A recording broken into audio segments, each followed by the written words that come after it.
Hello friends and families, welcome back. അപ്പോൾ ഇന്ന് ഞാൻ വന്നിരിക്കുന്ന ഒരു അടിപൊളി ഡ്രിങ്കിൻ്റെ റെസിപ്പി ആയിട്ടാണ് കേട്ടോ. നല്ലൊരു കോക്കനട്ട് മിൽക്ക് സർബത്തിൻ്റെ റെസിപ്പി ആയിട്ടാണ്. അപ്പോൾ ഈ പൊരി വെയിലത്തും അതേപോലെ വൈകുന്നേരം നോമ്പൊക്കെ തുറക്കുന്ന സമയത്ത് കുടിക്കാൻ പറ്റിയ ഒരു അടിപൊളി കോക്കനട്ട് മിൽക്ക് സർബത്തിൻ്റെ റെസിപ്പി ആയിട്ടാണ് കേട്ടോ. അപ്പോൾ ഒരു സീക്രട്ട് ഇൻഗ്രീഡിയൻറ്റ് കൂടെ ചേർത്തിട്ടാണ് കേട്ടോ ഞാൻ ഈ കോക്കനട്ട് മിൽക്ക് സർബത്ത് ഉണ്ടാക്കിയിരിക്കുന്നത്. അപ്പോൾ ഈ വീഡിയോ ഫുള്ളായിട്ട് സ്കിപ്പ് ചെയ്യാണ്ടൊന്ന് കാണുക കേട്ടോ. അതുപോലെ തന്നെ ഈ വീഡിയോ കാണുന്ന പുതിയ കൂട്ടുകാർ ആരെങ്കിലും ഉണ്ടെങ്കിൽ ചാനലൊന്ന് സബ്സ്ക്രൈബ് ചെയ്ത് സപ്പോർട്ട് ചെയ്യുക. അതുപോലെ തന്നെ അടുത്തുള്ള ബെല്ലൈക്കണും കൂടെ ഒന്ന് എനേബിൾ ചെയ്ത് ഓൾ എന്ന ഓപ്ഷനും കൂടെ ഒന്ന് പ്രസ് ചെയ്ത് കൊടുക്കുക കേട്ടോ. അപ്പോൾ അതിന് വേണ്ടിയിട്ട് ഞാൻ പാനിലേക്ക് തേങ്ങാപ്പാൽ 2 പാലാണ് കേട്ടോ ഒഴിച്ചു കൊടുക്കുന്നത്. 3 പേർക്ക് കുടിക്കാൻ പാകത്തിനുള്ള ക്വാണ്ടിറ്റിയാണ് ഞാനിവിടെ തേങ്ങാപ്പാൽ എടുത്തിരിക്കുന്നത്. അതിലേക്ക് ആവശ്യമായ 3 ടേബിൾ സ്പൂൺ ഷുഗറും കൂടെ ഈ സമയത്ത് തന്നെ ഞാൻ ചേർത്ത് കൊടുക്കുന്നുണ്ട്.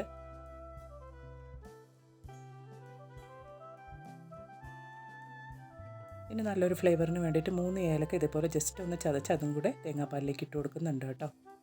ഇപ്പം ഇതാണ് നമ്മുടെ സീക്രട്ട് ഇൻഗ്രീഡിയൻറ്റ്. അടയാണ് കേട്ടോ, ഇൻസ്റ്റൻറ്റ് അട. ഇത് നമുക്ക് കടകളിൽ വാങ്ങിക്കാൻ കിട്ടും. ഇത് ഞാനൊരു 2 മണിക്കൂർ കുതിരാൻ വെച്ചിരുന്നു. അതും കൂടെ നമുക്ക് തേങ്ങാപ്പാലിലേക്ക് ഇട്ട് കൊടുക്കാം. അപ്പോൾ ഇതാ 2 ടേബിൾ സ്പൂണോളം അടയാണ് കേട്ടോ ഞാനിവിടെ തേങ്ങാപ്പാലിലേക്ക് ഇട്ട് കൊടുത്തിരിക്കുന്നത്. അപ്പോൾ അതും കൂടെ ചേർത്ത് നമുക്ക് അട നന്നായിട്ടൊന്ന് വെന്ത് വരാൻ വേണ്ടിയിട്ട് ഫ്ലെയിം ഒന്ന് മീഡിയം ആയിട്ട് വെച്ച് അട നന്നായിട്ടൊന്ന് വേവിച്ചെടുക്കുക കേട്ടോ. അപ്പോൾ വേഗത്തിൽ വെന്ത് കിട്ടും, കാരണം നമ്മൾ ഓൾറെഡി ഇവിടെ കുതിരാൻ വെച്ചതിന് ശേഷമാണ് ഇട്ട് വേവിച്ചുകൊണ്ടിരിക്കുന്നത്. അതുകൊണ്ട് നമുക്ക് കുറച്ചും കൂടെ വേഗത്തിൽ വെന്ത് കിട്ടും.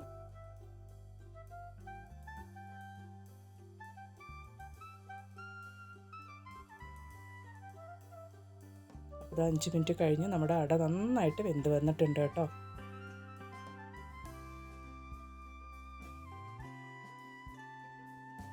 ഈ സമയത്ത് ഫ്ലെയിം നമുക്ക് ഓഫ് ചെയ്യാം. അതുപോലെ തന്നെ തേങ്ങാപ്പാൽ 1 പാലാണ് കേട്ടോ. ഇതൊരു 3/4 ബൗളുണ്ട്. അതും കൂടെ ഞാൻ നമ്മുടെ അടയും തേങ്ങാപ്പാലൊക്കെ ഉള്ള മിക്സിലേക്ക് ഒഴിച്ചു കൊടുക്കുന്നുണ്ട്. അപ്പോൾ നല്ലൊരു ടേസ്റ്റാണ് കേട്ടോ ഇത് കുടിക്കാനായിട്ട്. അതുപോലെ തന്നെ ഇത് നന്നായിട്ടൊന്ന് തണുപ്പിക്കാൻ വെക്കാം നമുക്ക്.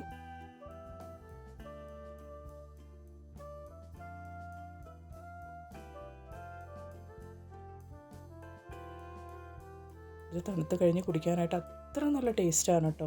പിന്നെ ഇത് നമുക്കൊന്ന് സർവിങ് ഗ്ലാസ്സിലേക്ക് മാറ്റി ഒഴിക്കാം. അതിന് വേണ്ടിയിട്ട് ഞാൻ ഗ്ലാസ്സിലേക്ക് ഓരോ ടീസ്പൂൺ ചിയ സീഡ്സ് ആണ് കേട്ടോ ഇട്ട് കൊടുക്കുന്നത്. ഒരുപാട് ഹെൽത്ത് ബെനിഫിറ്റ്സ് ഉള്ള ഒരു സീഡാണ് ചിയ സീഡ്സ്.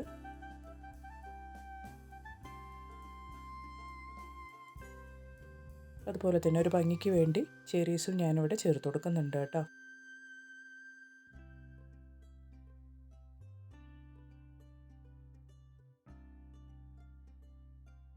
പിന്നെ നമ്മൾ റെഡിയാക്കി വെച്ചിരിക്കുന്നത് നമ്മുടെ ടേസ്റ്റി കോക്കനട്ട് മിൽക്ക് സർബത്ത്, തേങ്ങാപ്പാൽ സർബത്ത് നമുക്ക് സർവിങ് ഗ്ലാസ്സിലേക്ക് ഒഴിച്ചു കൊടുക്കാം. അപ്പോൾ നല്ല ടേസ്റ്റി ആയിട്ടുള്ള നല്ല കിഡിലൻ തേങ്ങാപ്പാൽ സർബത്ത് ഇവിടെ റെഡി ആയിട്ടുണ്ട് കേട്ടോ. അപ്പോൾ ഈ സമ്മറിനും അതുപോലെ തന്നെ നോമ്പിനൊക്കെ കുടിക്കാൻ പറ്റിയ ഒരു അടിപൊളി തേങ്ങാപ്പാൽ സർബത്താണ്. അപ്പോൾ എല്ലാവരും ഇതുപോലെ ഒന്ന് ട്രൈ ചെയ്ത് നോക്കുക.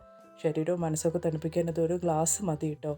എല്ലാവരും ഇതുപോലെ ഒന്ന് ട്രൈ ചെയ്ത് നോക്കിയിട്ട് നിങ്ങളുടെ വിലയേറിയ അഭിപ്രായങ്ങളൊന്ന് കമൻറ്റ് ബോക്സിലിട്ട് അറിയിക്കുക കേട്ടോ. അതുപോലെ തന്നെ ഇനി ഒരു പുതിയ വീഡിയോ ആയിട്ട് നിങ്ങളുടെ അടുത്തേക്ക് വരുന്നത് വരയ്ക്കും എല്ലാവർക്കും ബായ്. Thanks for watching.